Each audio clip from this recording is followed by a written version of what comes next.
Iyon, mga bayaw, no? Siyempre, nandito ako ngayon, no, kay Rides Bicycle Shop to. Para siyempre, bike check natin tong si Paxter na FR1800, no? Ito yung isa sa mga bago kong nakita rito na kaka-assemble lang. Ang presyo raw nito para hindi na kayo ma-excite, ano raw, 26,000, no? Dito po yan, kay Rides Bicycle Shop. O ayan, no, meron na silang meron na ulit silang logo, hindi na na-topboardan, may ilaw na. O ayan, kinabit na ulit, no?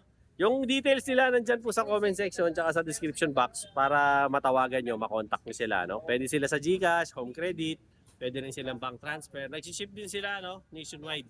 Kung gusto nyo magpa-ship sa probinsya, no? Pwede po, no? So tara, simulan natin yung bike check natin, no? Dito kay Paxter FR 1800, no? Parang ano to, Alaksan, no? Parang Alaksan FR, no? Naka ano to mga bayaw, smooth weld na to si Paxter, no, na FR. Boss, carbon ba to? Alloy? Boss, alloy ba to, boss? Alloy? Ayan, alloy. Mukha lang carbon pero naka-smooth weld na to, no? Meron sila rito available kay Rides Bicycle Shop. Meron silang 47, meron silang 48, meron din silang 50, no, na sizes. So pwede nyong mabili to. Maganda rito kay Paxter FR 1800, parang Alaksan, no? Alaksan FR. Naka na to, Shimano Sora. No? Tama ba 'yon, Boss Yes, Jeff? bayaw. O, bumati ka muna, Boss Jeff, sa mga bayaw subscribers natin. Imbatahan mo sila rito, Boss Jeff. Boss, punta lang kayo dito sa Rides Bicycle Shop. Ayan, no? Na ulit Ayan, yung no? sideboard natin, boss. Wala nang tumapboard. Wala nang tumapboard. Tapo na nila. Boss Jeff, ano ba tinatanggap Okay mo? namin, sir. 7 a.m. to 7 p.m., sir. Yun. Tapos yung telephone number natin, boss. Bago na po. Sa akin na po. Yeah. 0966-824-6395. One more time. 0966-824-6395. Mode of payment, Boss Jeff. Video through GCash, Cash, Palawan, Bank Transfer. At home credit. Home credit. Yun, no? Tayo niyan. Requirements, boss. 2 valid ID. Yung ano natin, boss, nagsisip pa ba tayo nationwide? Yes po, by sea cargo. Pag malalapit po, katulad mga Batangas, bus lang po. Kaya, 3 days lang, nandun na po kagad. usap na lang. Yes po, sa chat lang po, sa group lang po namin sa Rides Bicycle Shop. Shoutout. PM lang po kayo doon. Shoutout muna, boss. Shoutout po pala lahat po sa customer namin na bumili kahapon. Salamat. At Yun, subscriber ni Bayaw. Yun! O, yun na nga, no? Naka-Shimano Sora to, na 9-speed, no? Makikita nyo sa RD niya, no? Tapos yung kanyang kanyang sprocket, 9-speed na. Pero stock pa raw to. Hindi pa raw to, Pwede, Shimano na rin ba yan? Hindi pa Shimano yan. Ano to mga bayaw, baka ma-fake kayo. Ano to? Hindi pa to actuated hydraulic.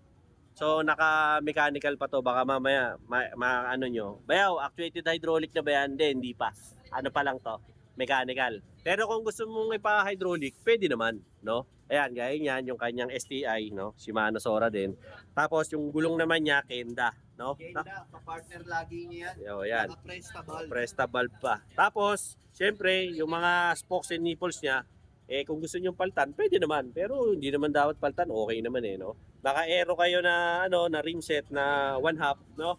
Tapos meron kayong battle cage dito na lagayan, no? Mapapansin nyo sa kanyang kulay, no? Dito kay Rides Bicycle Shop, dalawa yung available nilang kulay, no? Ito yung combination ng gunmetal gray at saka black. Pero meron din sila nung white at saka red, no? Na combination ng kulay. Pagdating naman sa upuan, syempre, ito yung stock na upuan nila. Maganda, no? Synthetic rubber na, no? Pwedeng mainitan, pwedeng maulanan, hindi naman agad nagbibitak-bitak. Kung meron man tayong pwedeng dautin at laitin dito, wala talagang kakwenta-kwenta yung kinabit na pedal dito, no? Walang kwenta. So, just in case na gusto nyo lagyan ng matinong pedal to, mas maganda, no? I-ano nyo na lang to, pamigay nyo na lang sa mga mahihirap, kagaya ni Bayaw. Para palitan nyo na ng declits to, para maganda yung Pagdating naman sa kanyang chain wheel, no? Chain wheel niya ay 50-36 na dual chain, no? Ni TPL, no? Ang haba naman ng kanyang crank arm ay 170, 9/16 ng insertion po ng kanyang pedal, no? Sora rin yung kanyang FD, yung kanya rin pong chain, ayan po yung brand, kayo na po ang tumingin, no? Naka 4K naman po tayo resolution, ititigil ko na lang, kayo nang bahala kung anong makita nyo, yun na po yun, no? Ganon din po sa likod, ang gulong niya po ay si Kenda rin, no? Yan naman ang laging kasama ni Paxter dito, naka-presta valve na rin po siya, no? Tapos yung hub niya, stock din, no? Tapos, dito yung lagay ng battle cage. Ang kanya naman pong top tube ay matte color. Medyo naging glossy lang sa part ng kanyang decals, no? Dito. Pero, pagdating din sa mga gunmetal gray niyang kulay ay hindi rin glossy, matte finish din. Maganda yung kanyang bar tape ha, hindi tinipid. Kasi yung kanyang bar tape ay ano na rin, no? Hindi bumabaho. Kasi meron yung ibang mga bar tape na kinakabit sa mga ganitong klase ng drop bar na bumabaho, yung medyo foamy. Ito hindi, maganda, no? Synthetic leather kaya hindi siya madulas, hindi rin ho siya nabaho.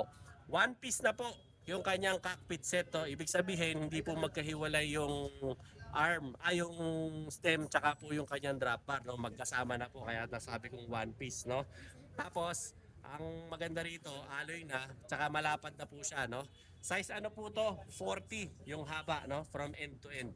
Itong kanyang drop bar. Again, sabi ko po sa inyo, no, ang presyo po nito dito kay Rides Bicycle Shop ay 26,000, no? So if in case na gusto niyo po ng discount, sabihin niyo lang po napanood niyo to sa vlog ni Bayaw, no? Or hindi kaya ay kung gusto niyo naman, kung ayaw niyo ng discount, pwede naman pong freebies. Sa freebies naman po, ang maibibigay nila sa inyo, pwede nila kayong bigyan ng kadena, no? Yung bike lock, no? Bibigyan din nila kayo ng helmet, battle cage, tapos bibigyan nila kayo ng chainstay, ilaw, no? Sa ilaw, pwede kayong pumili kung GE, Firefly, o kaya Philips, no? Pumili nila kayo kung LED o daylight. Hindi, joke lang, no? Siyempre yung ilaw ng bike, no? Tapos sa mga helmet, yan. Sige, kayo na lang makipag-usap sa kanila kung ano yung gusto nyo helmet, no? Ito po yung pangalan ni shop, Rides Bicycle Shop, no? Katabi po to ni Fun Ride Bike Shop, no? At ni Bisikleta Manila tsaka ni Mercury Drag. Pasok lang po kayo sa eskinita na to. Ang tawag dito ay Sega Street. Hindi lang po ganitong klase ng bike ang tinitinda, no, ni Rides Bicycle Shop. Marami rin po siyang ibang klaseng mga tinitindang bisikleta. O, paring Dave, may shoutout ka ba? Shoutout na lang sa mga subscriber dyan ni Bayaw. O, yun. Yung mga kamag-anak mo sa probinsya. Shoutout ko na dati. O, yun. Isa pa. Shoutout sa mga family ko sa Kapis. O, yun. Hello guys. Pare ko, mukhang suplado ka ngayon Kaway ka muna. Okay. O, yun ang latest dito kay Rides Bicycle Shop. So if in case na magagawi kayo ngayon dito, lalo na ngayong March, no? Syempre ito yung update ngayon dito. Again, 26,000 to, no? Ito si Foxter FR 1800, no? Hindi po to Alaksan, bisikleta po to. Baka akala nyo Alaksan FR to. Walang libre tong Alaksan FR. Oh, di ba? Again, Dinoboy TV po saying peace out.